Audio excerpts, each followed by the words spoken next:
Hello everyone, welcome back to my channel. আমি সুজয় রায়। আজকে এই ভিডিওতে আমরা আলোচনা করব পাইথনে ব্যাকস্ল্যাশ ক্যারেক্টার কিভাবে ইউজ করতে হয়।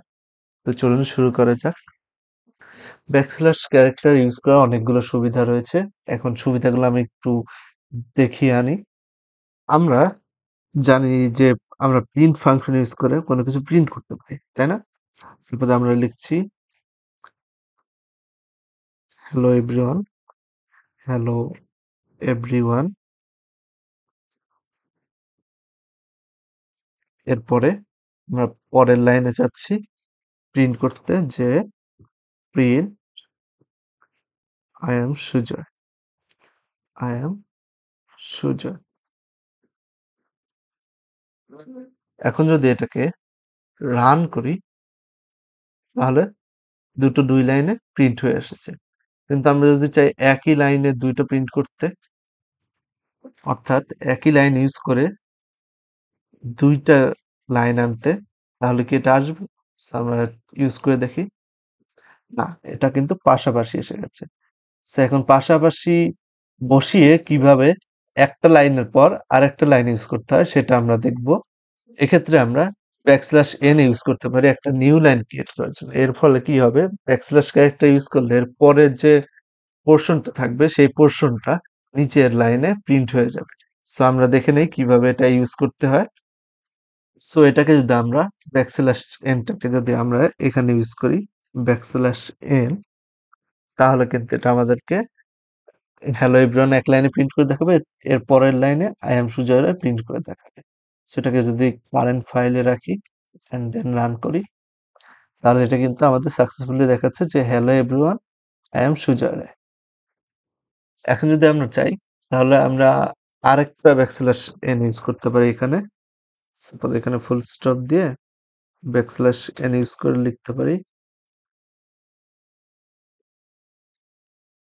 Welcome to Python, welcome to Python, Python tutorial.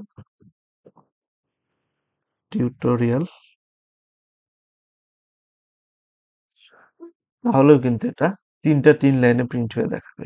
এই যে hello everyone, I am Sujoy Roy and then welcome to Python tutorial. এটা কিন্তু সাকসেসফুল দেখাচ্ছে। এর পরের ব্যাকস্ল্যাশ ক্যারেক্টারটা হচ্ছে ব্যাকস্ল্যাশ টি। এটা ইউজ করা হয় চারটা স্পেস ক্রিয়েট করার জন্য, অর্থাৎ ফাঁকা স্থান ক্রিয়েট করার জন্য আমরা ব্যাকস্ল্যাশ টি ইউজ করে থাকতে পারি। এখানে আমরা ব্যাকস্ল্যাশ টি যদি ইউজ করতাম তাহলে আই এম সুজয় রয়ের পর চারটা স্পেস ক্রিয়েট হতো, তারপর ওয়েলকাম টু পাইথন টিউটোরিয়াল চলে আসতো।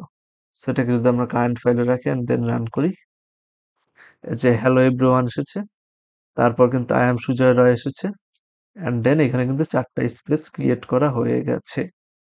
এই স্পেস গুলো আমরা ব্যাকস্ল্যাশ টি এর মাধ্যমে এনেছি। এখানে আমরা আরেকটা জিনিসই দেখতে পাই, ব্যাকস্ল্যাশ সিঙ্গেল কোটেশন বা ডাবল কোটেশন যদি আমরা ইউজ করি তাহলে ডিসপ্লেতে আমরা ডাবল কোটেশন বা সিঙ্গেল কোটেশন শো করতে পারবো। এটা কিভাবে করে? সাপোজ আমরা লিখতে চাচ্ছি ডাবল কোটেশন দিয়ে সিঙ্গেল কোটেশন দিয়ে শুরু করতে চাচ্ছি এন্ড দেন সিঙ্গেল কোটেশন দিয়ে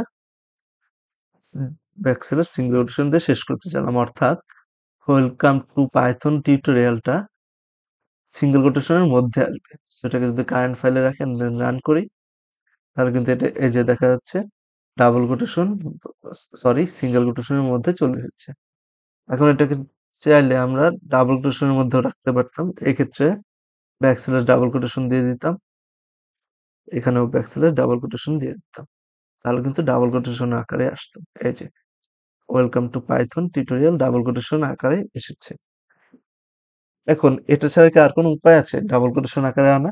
অবশ্যই আছে। এই ক্ষেত্রে আমরা যদি ব্যাকস্ল্যাশ ক্যারেক্টারটা সরিয়ে দেই,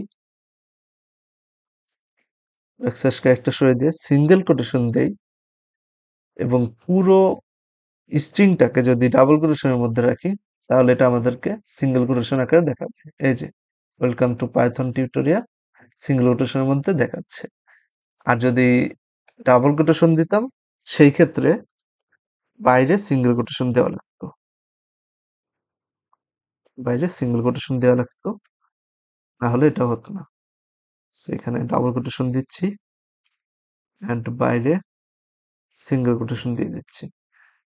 এখন এটা সাকসেসফুলি রান করলে এই যে ডাবল কোটেশনটা চলে এসেছে। একটা জিনিস মাথায় রাখতে হবে, ডাবল কোটেশন যদি প্রিন্ট করতে চাই তাহলে ডাবল কোটেশন দিয়ে রাখতে হবে স্ট্রিং এর ভিতরে এবং পুরো স্ট্রিংটাকে সিঙ্গেল কোটেশনের মধ্যে রাখতে হবে। আর উল্টোটা করলেও কোনো সমস্যা নেই। আজকের ভিডিও এই পর্যন্ত। আমার ভিডিওটা যদি ভালো লেগে থাকে please subscribe to my channel. আমার ভিডিওটাকে প্লিজ লাইক করুন, শেয়ার করুন, কমেন্ট করুন।